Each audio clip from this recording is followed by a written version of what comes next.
Welcome into your Friday Scramble, your Masters Friday Scramble. I'm Rick Gehman, that right there. Andy Lack. Andy, we've got a Masters Friday on our hands, bud. Yeah, exciting stuff. I love the way the course is playing this morning already. I think we're going to see some carnage this afternoon, and I'm here for it. I'm absolutely here for it.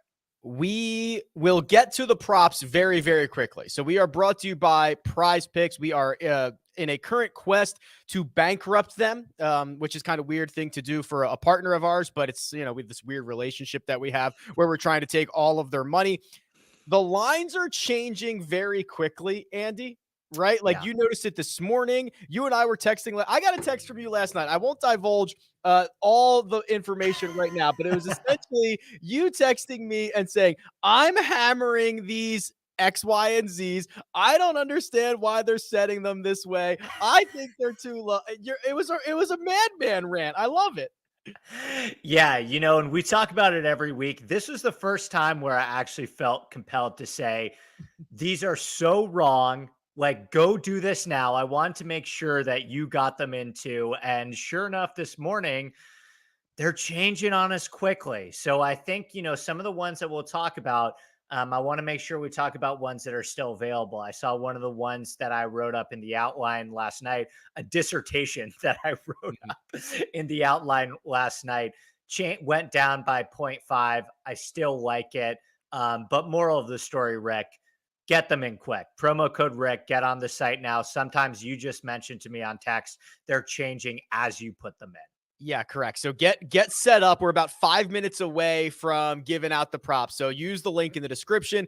Deposit with the code Rick. It's 100% instant deposit match up to $100. Get your fingers nice and loose. Stretch them out. Get them ready because in about 5 minutes we'll give away the 4 that Andy and I have identified for this week. But Andy, it's the Masters, and we are seeing Augusta National played over par on Thursday with more expectation of possibly even more difficult conditions moving forward. And we're going to make a cut today. So we're going to find out how many 6 of 6s get through, which of the big stars are not going to be around for the weekend. It's a very critical day for our biggest championship of the year.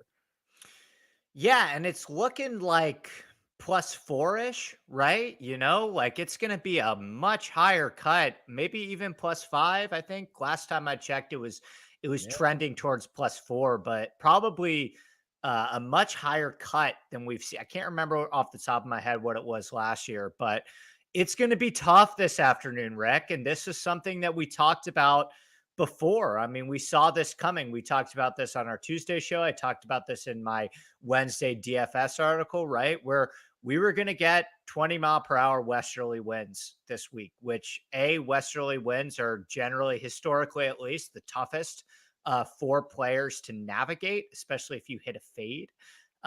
And, add that in with the receptiveness of the fairways, limiting rollout, and we're going to get a very, very, very tough test this week, Rick.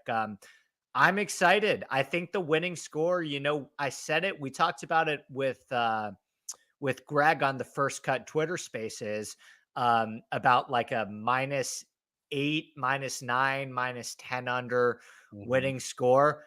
I may even go a little bit lower as we sit. Like, do you sign for -7 right now?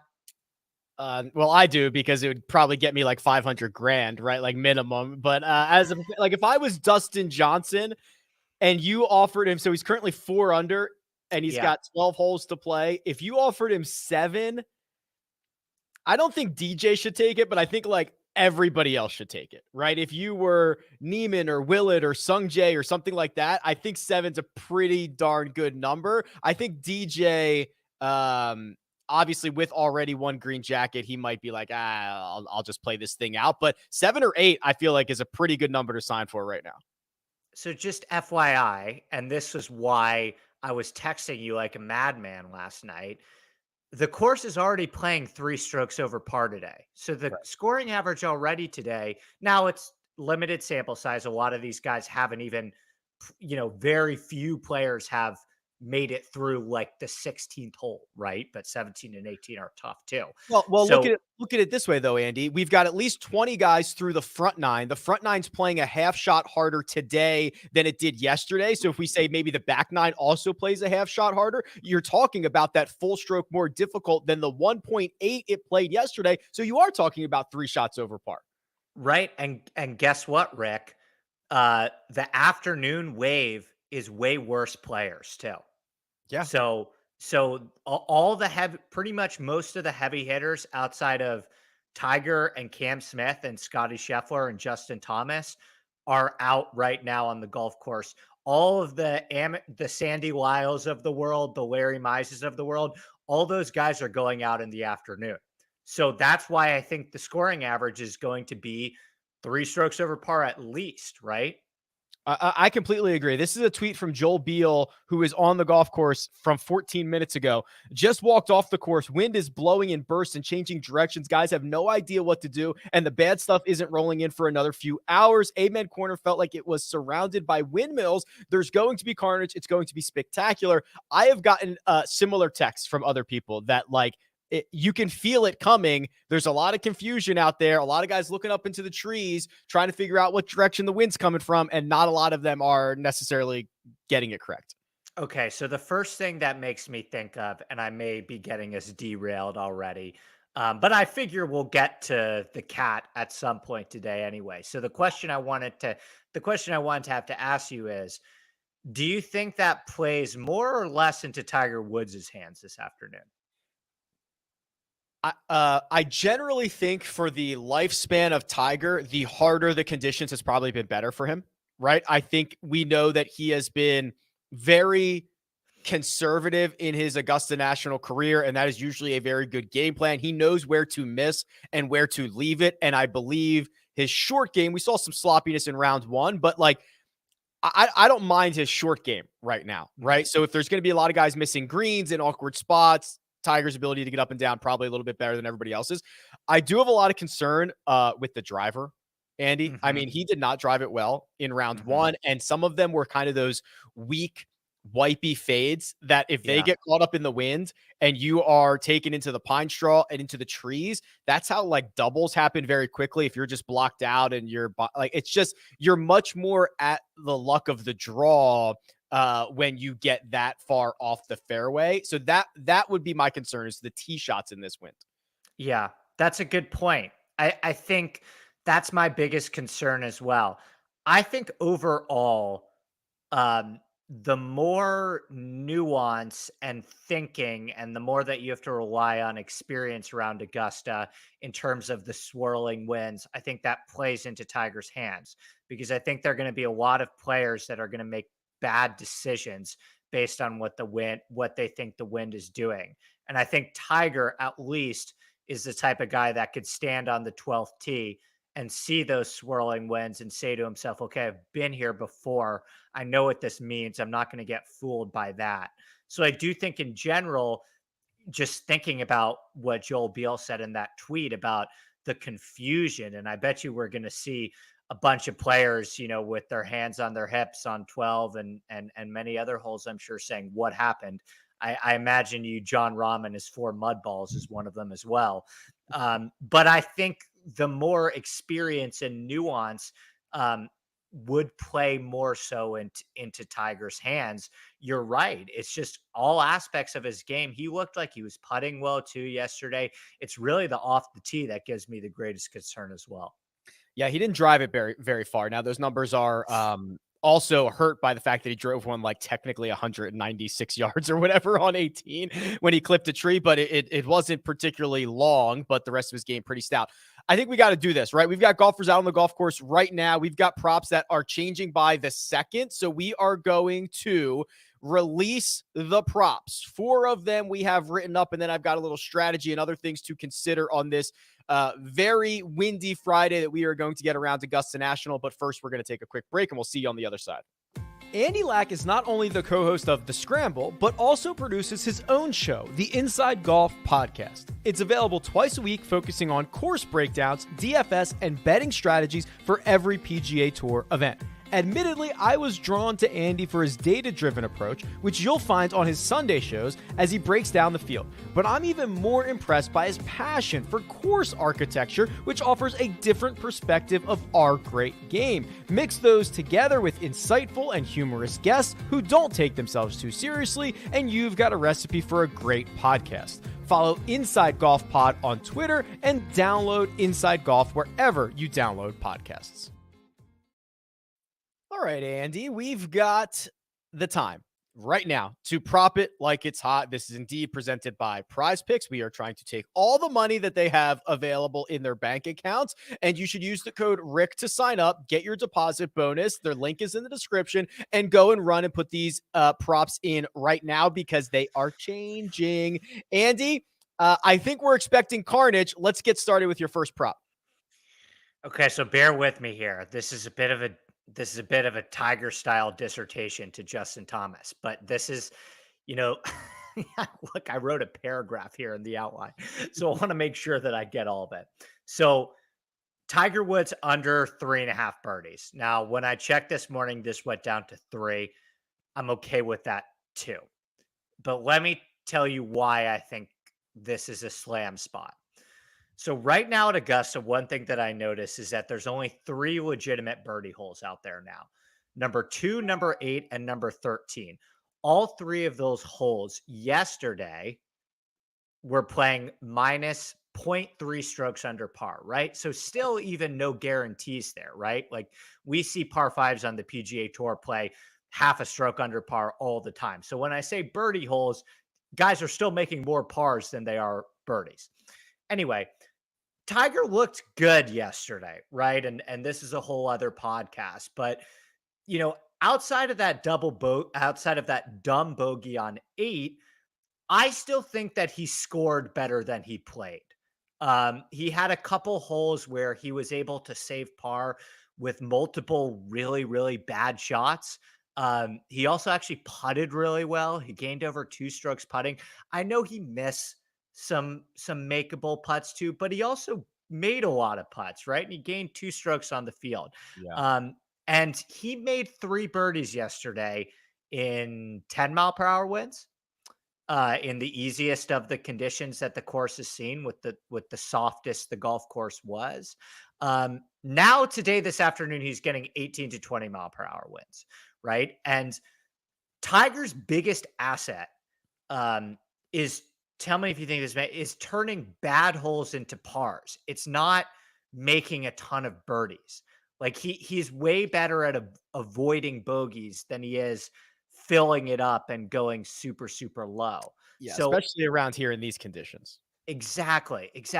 So let's play devil's advocate and say that Tiger does birdie the 3 birdieable holes. Like you're still going to have to pick one more off somewhere. And I'm sorry, 15 got tougher.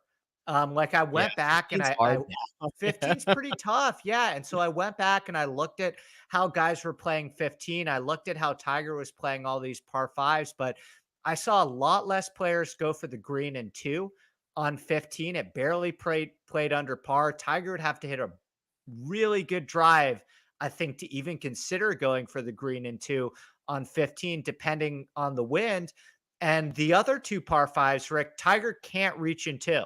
He can't reach number 2 and he can't reach number 8 and 2.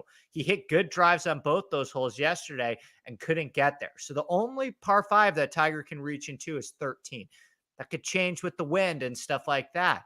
But, you're just asking for a lot, right? So combine that also with the fact that we get one more day for the greens to firm up. He's one of the last groups on the course where you get all those foot traffic on the greens, and he's going to be on the course in the worst wind. So I just think more than 3 birdies in that wind, it's asking a lot. He made 3 birdies yesterday in much easier conditions, and he looked wiped.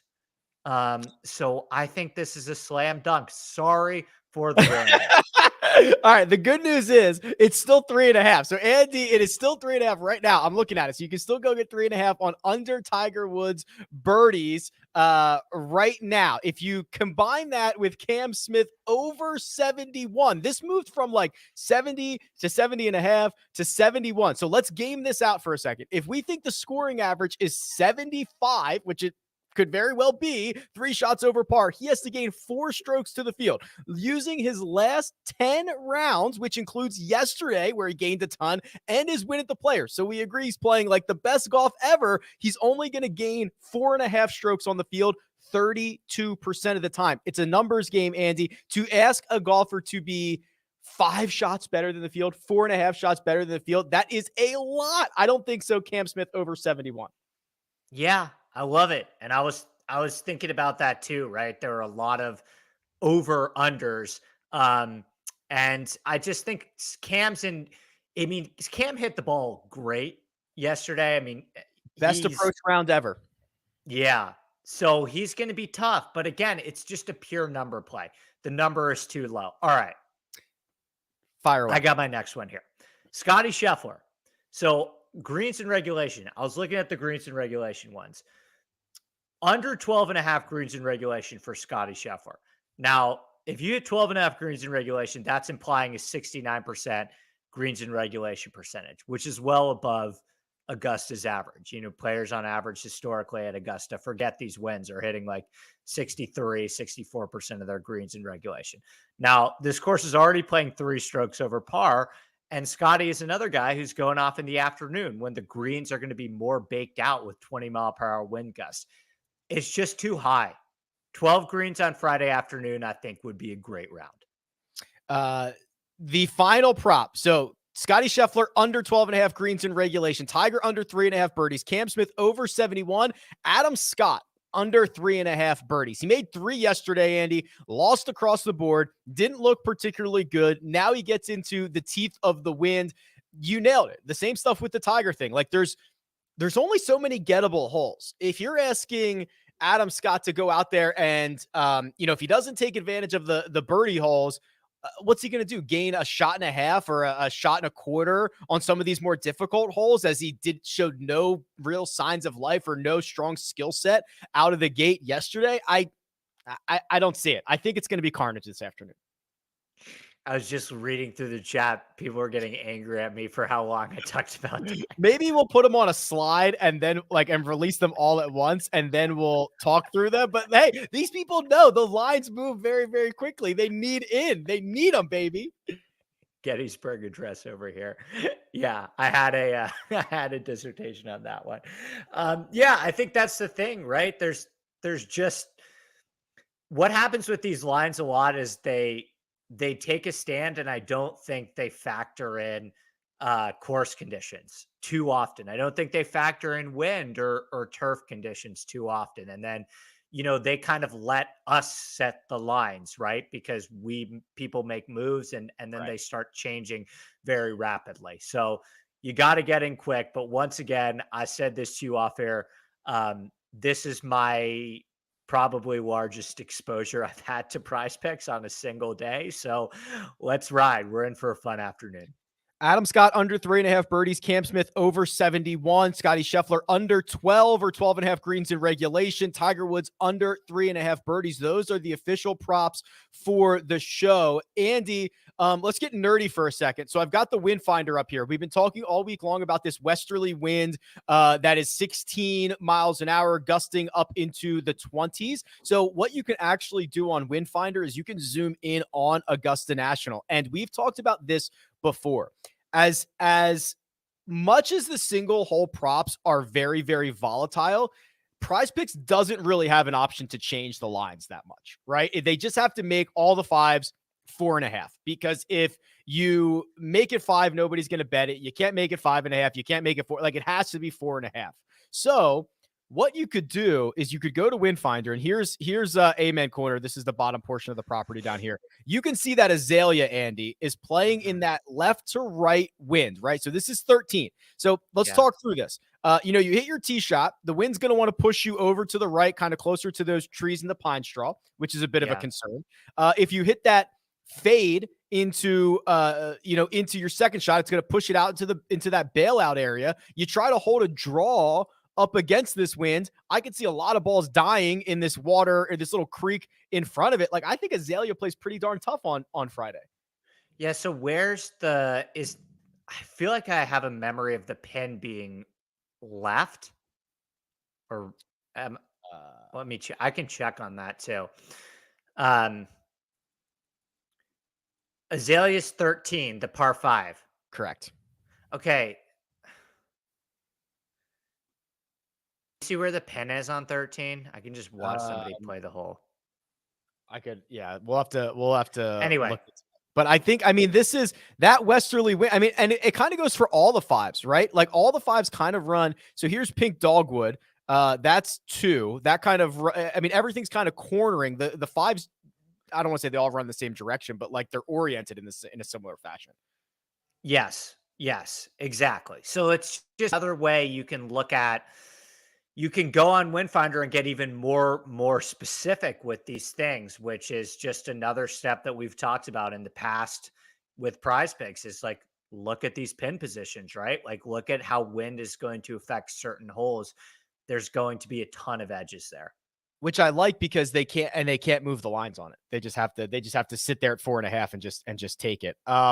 Again, the coach you're looking for is Rick. Instant deposit match up to $100. Go get your props in right now. You've got a couple more minutes until these golfers, specifically Cam Smith, I think tees off in about 12 minutes. So you've got a few more minutes there to get all those in. We're going to go back, talk about maybe some breaking news coming out of Augusta National, look at the live odds, but we're going to hit a break real quick.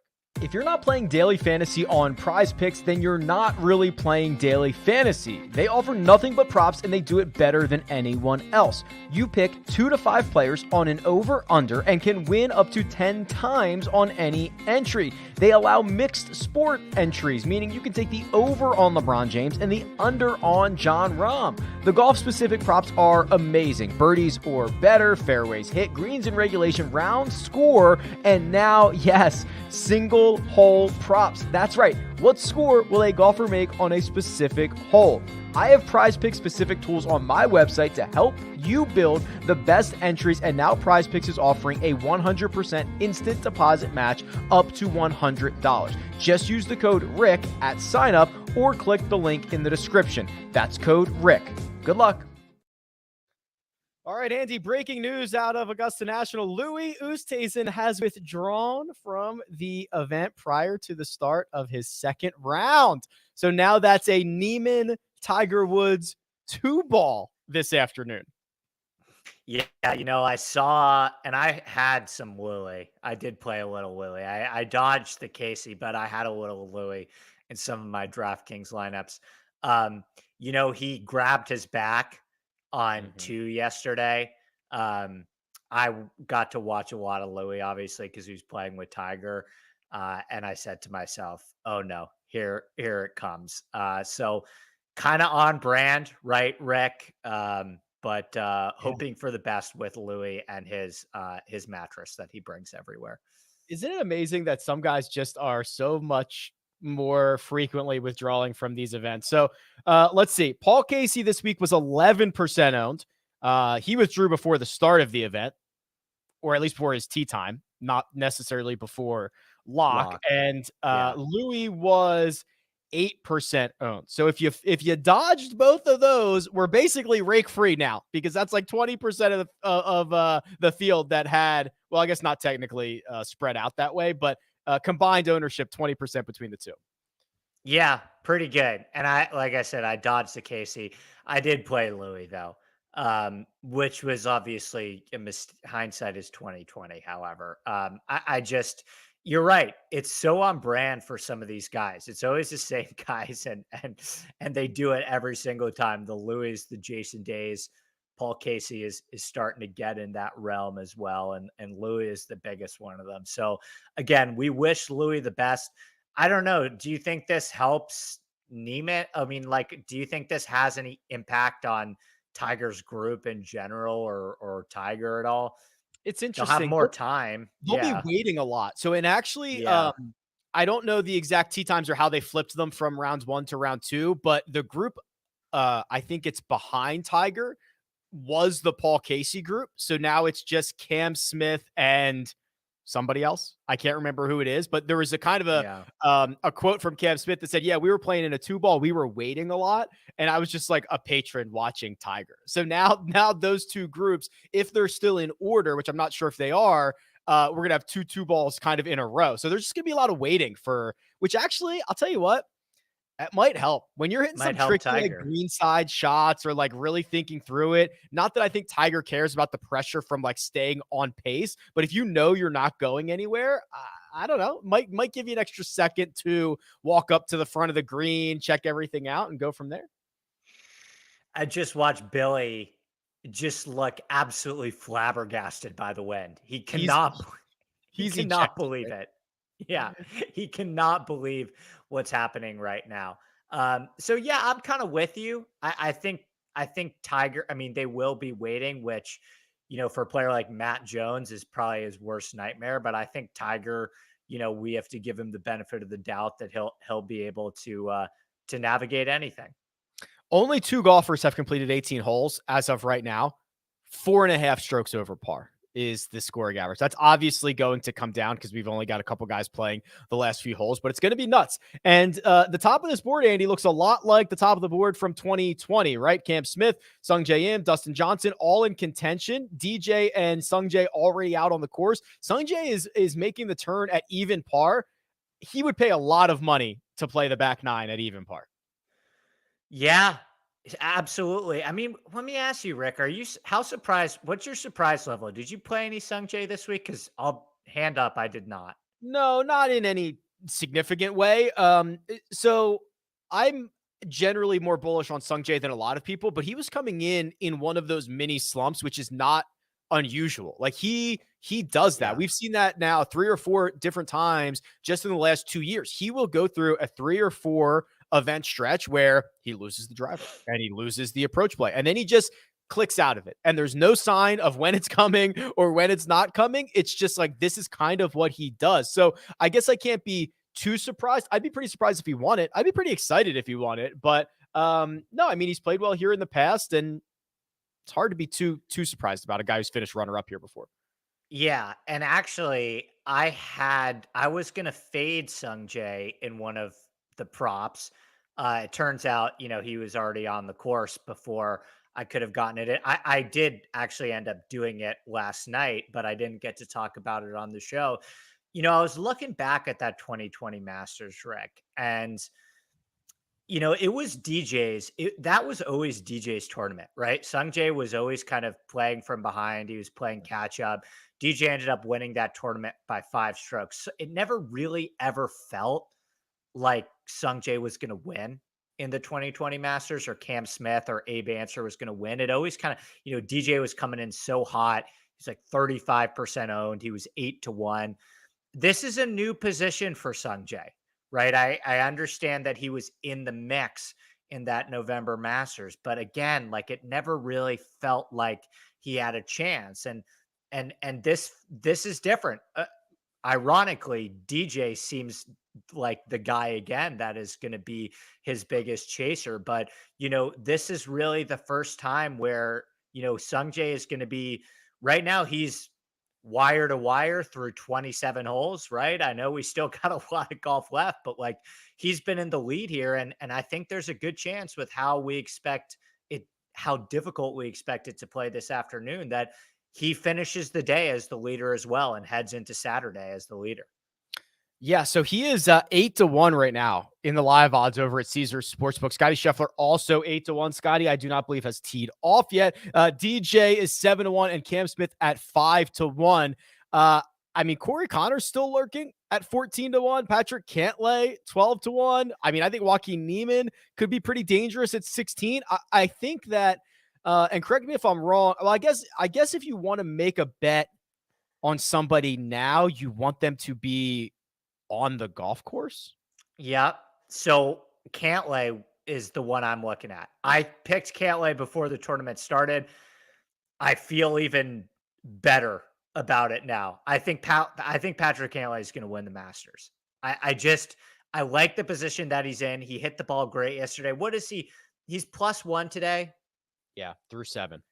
Okay, that's fine. I'm telling you right now, if Cantlay can get to the clubhouse, anybody that enters the weekend uh, at -1 or -2, like and their stats, you don't want to be over 5 strokes back heading into the weekend, right? You want to be within 5 heading into the weekend. You don't see a lot of guys. I don't think with the way the wind is, somebody's gonna be able to shoot like a 63 and climb 50 spots up the leaderboard. But man, I like the way that Patrick Cantlay is playing. What about you? Who's kind of the guy for you? Cantlay's a really good one. I like that a lot. I think Neiman would have been the guy, but I'm getting quite concerned about what's going to happen in the afternoon. So Yeah. I'm kind of looking at just guys that are out on the golf course right now. And I'll tell you what, when you start looking at guys that are on the golf course, or at least 6 or 7 holes in, who I think have a realistic chance of winning this, it's a really small list, right? I mean, Corey Connors, love the guy. Is Corey Connors going to be your 2022 Masters champion? Like, that would be his second win ever, right? For that to be that would be a pretty significant leap, I would think. Yeah, a 30% Corey Connors at that. I just Yeah. I don't know. I don't see it. Corey, I worry about his short game down the stretch. By the way, did you see the clip of Hovland today? No, not from today. DraftKings Sportsbook, and I think No Laying Up was tweeting it out. Actually, the guy who had the original video is one of my friends. Shout out, Coach. Um, he just stuffed a jet, and people, did their thing with it. Oh, I see it. You I see see what it. I'm talking about? Yeah, he just hit it like 5 feet in front of him. And it wasn't like one of those it wasn't off the shaved area. It was off No, the it was rough. actually quite. It looks like a pretty decent lie in the rough where you can kind of slide the club under it, and yeah, that's not great. Yeah. Anyway, I mean, so there's going to be some guys that miss, like, should we talk about JT? Like, what's your biggest surprise, Rick? My biggest surprise is that Brooks Koepka went out in 2 under in round 1 and then shot a 41 coming in. That is like the anti Bizarro Brooks Koepka, that for him to do that. Like you could almost sense blood in the water, and he just hemorrhaged strokes on the back. That is insane to me. JT losing like 2 strokes on approach and basically whimpering his way around, like, you know what I mean? Just like never making any noise. Like that's pretty bad too. I'm going to give you a Brooks take that I heard this week that I really wish that I had myself. I heard the take and I was like, damn, that's a really good take. I wish I thought of that myself. But one thing they talk about a lot at Augusta is being a die putter, right? Being Yeah. somebody who kind of sneaks the ball into the hole and really plays the Like just break of trips the over green. the edge, right? Exactly. And Brooks is a very aggressive putter. Brooks will he putts to make it center of the cup. He slams it in there. He plays less break. He has no problem running a putt 3 feet, 4 foot by. And the theory was that maybe these aren't the best greens for the way that Brooks likes to putt. Mhm. And what did he lose? He was like 75th in putting yesterday or something like that. Yeah, really bad. Yeah. Maybe Interesting. there's something to that. Uh, I guess we should finally hit like kind of like the big cat stuff here. Yeah. Dude, 1 under to be in T10 after round 1 of the Masters in your first round back in 500 and something days. It's pretty damn good, dude. Yeah, I would say. I mean, I think you probably got to be feeling pretty good about your made cut prop, right, Rick? I mean, I think he'll I mean, probably. anything can happen on a windy Augusta National on a Friday, but I'm feeling good so far. Yeah, you're not counting your money. You haven't spent the money, but you got to be feeling pretty solid about it. No, I mean, I listened to what you guys had to say yesterday in the first cut recap, and I kind of agree with what Kyle was saying. To me, it looked maybe a little bit more stressful than other people. Oh I yeah, thought I thought that, it was high stress. yeah, I thought that he scored better than he played. I thought that he hit his I mean, he took a divot with a driver basically on one Yeah. hole, which is not what you want to see. But again, that is what makes Tiger so great, is I think he's able to manufacture a score around here better than any other player in the field. So again, I think if I had to set the over under on what Tiger shoots today, I'd say he shoots 75 and makes the cut healthily. I think he shoots 75 and makes the cut by 3 strokes. Yeah, 75 might be the field average, right? So he might Yeah, he might exactly. be P18 heading into the weekend if he shoots a 75. Yeah, that's what I'm saying. Like he's got that wiggle room where it was so important to get under par yesterday, Rick. I mean, the fact that he opened with a 1 under as opposed to a 1 over, just like that was so huge to get that round out of yesterday, because today you're going to have to work a lot harder. So, I think I think he'll struggle. I don't think he shoots under par. I don't think he even shoots 1 or 2 over. I would set the over at, what do they have? Do they have, what is PrizePicks have at Uh, they 75.5? that was, well, let's see here. Strokes on Tiger, 73. I think that's too low. I think that's too low, You right? can still get, as of right now, and you can still get, hold on, let me make sure this is, what time is Cam Smith going off? He's going off in, he's going off in an hour. Sorry, I had my conversion wrong. It was an hour and 12 minutes, not 12 minutes when I said that earlier. So you could get right now over Tiger 73, over Cam Smith 71. I did. I took the Smith 70.5 last night. It's too low. It's too low, right? It's just too low. It's too low. If So Tiger there you shoots have 70, it. if Tiger shoots 73 today, he might win this thing. Yeah. Yeah. Sungjae just made bogey too, right? Sungjae's at 6. DJ's got a long par putt. Like it's too low. Okay, So what's a bigger accomplishment? Uh Rory completing the career Grand Slam or Tiger winning this Masters? uh Tiger winning this Masters is probably the greatest sports accomplishment ever. What are our candidates? Like the 1980 US Miracle team beating the Soviet Union? Like That's a what good one. is Okay, that's a good yeah, bar. That's a good bar. okay. What else is there? It's weird because it's you've got the individual versus the team aspect, right? So what are there Yeah. other even remotely comparable individual accomplishments? Like running, like the first guy who ran like the sub 4-minute mile or something like that?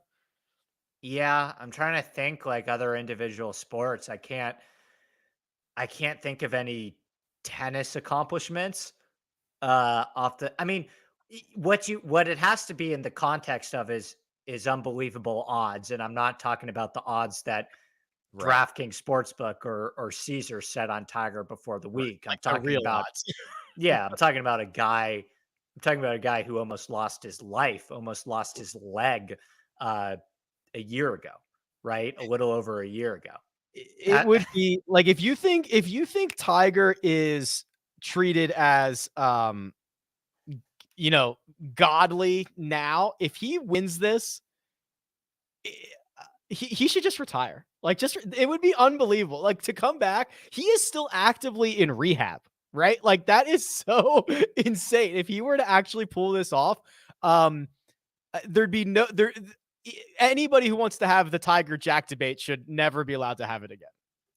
so I just did a quick Google of I just Googled greatest sports accomplishments in history. Okay. It's like going 18-0 in the NFL. Okay. Roger Federer went to 23 Grand Slams. It's That's crazy. that's wild. Baylor women's basketball went 40-0. A perfect game in baseball. Yeah, but perfect games have been done. I mean, there's been what, 25 of Yeah, them? yeah. Um, like it's just Serena Williams, Miracle on Ice, as I said. They even Miracle on have, Ice is a pretty good one yeah, Miracle on Ice is a pretty good one. Tiger winning the 97 Masters by a is billion up there. shots. Yeah, yeah, is up there too. I mean, he won a US Open at Pebble by what, like 14 that year or something like that too. Yeah, I can't think of anything off the top of my head. I mean, the So comebacks, there's some crazy comebacks when the Red Sox in 2004 came back from 3 yeah, down, that's a good one. when the Cavs came back from down 3-0 to That beat the one's more impressive Warriors. to me than the Red Sox coming back because basketball is such a like it's such a favorite sport, like a chalky sport. Like the favorites generally win. Baseball can be a bit more random. Actually, hockey's quite random, right? Like if you look at the number Yeah. of like 8 seeds that have beaten 1 seeds in the playoffs or like just get a hot goalie, hockey's quite random. Basketball is not by any stretch. So like coming back from down 3-1 is more impressive to me than coming back from down 3-0 in baseball. Yeah. So I'm like some people, yeah, Cavs beating the Warriors in the final. Leicester won the Premier League at 5,000 to 1. Yeah, I think that's Leicester. Leicester. Okay. They're gonna rip you for that. That's a Deservedly so. Deser- yeah, deservedly so. Kirk Gibson home run on one leg. that's pretty good. Serena winning. Damon's throwing out some heaters. Serena winning the Grand Slam pregnant. Didn't even know about that. Oh, I remember Um, that. I don't know what compelled me to do this. mhm. Leicester, we're both wrong. Yeah. I don't know what compelled me to do this, but on November 27th at 2:19 p.m., I placed a wager on Tiger Woods to win this Masters at 125 to 1. So what happened on November 27th that I did that? Was that when we heard rumors he was coming back for the PNC? Yeah. Because that wasn't Yeah. until December, right? No, but I think it was the swing video. Was it the Oh, swing video okay. I'll go Thanksgiving through week? Tiger's Twitter. Okay, so let's go to Tiger's Twitter and see Was it when the he swing posted the video swing video. Thanksgiving Could you week? imagine if uh, excellent noted golf bettor, placed a wager because I watched a 3-second swing video? Yeah, That shows you what? how sharp. Shows you how sharp I am. Such a I don't think you were alone on that too either. okay. So he tweeted out the 21st. So I Okay. 6 days later, then placed a bet on him to win the Masters at 125 to 1. Well, you've got great closing line value. What is he live? Like 35 to 1 right now? He is, yeah, 35 to 1. Yeah. Wow. Yeah. Awesome. So let's temper our expectations. So, right, like I think for me, in my opinion, Rick, we played this game Tuesday. I think we played it a week in advance too, where I said I'm setting the over under for Tiger this week at 37.5. Mm. And we both said, okay, that's a pretty fair number. I think you can go either way with that one. I think 37.5 is right. All where we stand now on Friday morning, all I would do is lower that to like 28.5, right? Mm. Or 30. Because again, I think that Tiger is going to have the walk is going to get more difficult for him too. The exhaustion factor, the fatigue factor. So Yeah. that's all I'm saying. And okay, so this is actually a really important day, and then we'll get out of here. We'll talk about anything else you want to talk about. But so this is kind of a really critical day because he goes AM PM. So he gets more than 24 hours essentially to do all the ice baths and the recovery and all that stuff. If he's still in contention and he still gets a late afternoon tee time, that's going to shorten and he's going to have like 24 hours of turnaround time or 20 hours of turnaround time, something like that.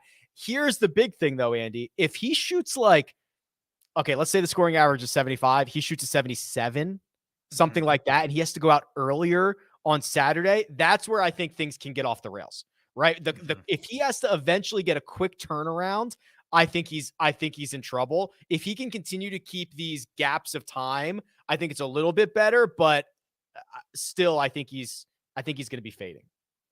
Right. Right. Yeah. I didn't think about that too. The turnaround time that you pointed out was That's a good point because you talked about that about the tea time wave where I said I'm worried about his wave, and you said, actually, in terms of like just his body and internal factors, it might be better for him. Um, so yeah, I'm with you on that. I think, and tomorrow is supposed to be better than today in terms of the wind from what I've seen. But again, it's going to be more time for the greens to bake out as well. All right, last thing we'll get out of here. So 5 Incos Daves says, how about Holly Holm beating Ronda Rousey? Do you remember this, Andy? Are you a big okay? So there used to Yeah. be when Ronda Rousey was just rampaging through everyone in the UFC, and there was like the drinking game going around for like UFC whatever, and the only drinking game for Ronda Rousey's fight was chug your beer until Ronda Rousey knocks out the person in front of them because it's only going to take her like 12 seconds to do it, and then Holly Holm beat her. That was a pretty big upset. Yeah, that's another good one. This guy's on fire right now. Buster Yeah. Douglas beating Tyson. That was a little bit before my time. But I think when we're talking about individual accomplishments, the ones that you have to look at is like boxing and UFC and tennis. And I'm sure there were some crazy Olympic ones, right? Yeah, it's actually harder in those sports because like Holly Holm, right, like the odds weren't that long, but because you're never going to match up Ronda Rousey, the best fighter on the planet, with number like 400. You know what I mean? Like they match them competitively, so it's hard to get like really huge upsets. Yeah. The minute I said Olympics, the first thing that came to mind was Xander Schauffele's father getting hit by a drunk driver and ruining his German decathlon dreams, and then Xander bringing home the gold for Stefan. Jeez, that's a good one. How about Rory McIlroy hitting his dad with a shot at the Masters like last year or the year before? Like hit his own father with a golf ball. The chances of that happening are just very, very slim. Yeah.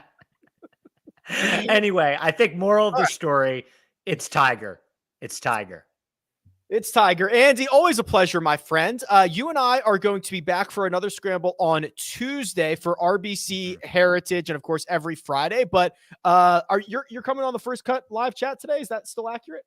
I do not know. I have not heard. I did Okay, the I don't Twitter know if I space had asked you yesterday. about that. Okay, so it was just the two yesterday, or was it? I don't even know what day it is. So what was it? You asked me about the two yesterday. Okay. DM me if you need me. I should be able to do it. I Okay. think. Well, listen, I don't want to bother you if Ask Jacob, and we'll see what happens. Yeah, okay. it's fine. Cool. All right. All right. Use the code Rick on PrizePicks. Link is in the description. Enjoy the Masters. Big thanks to producer Mina. Follow Andy on Twitter at ADP Lax Sports. We'll see you Tuesday.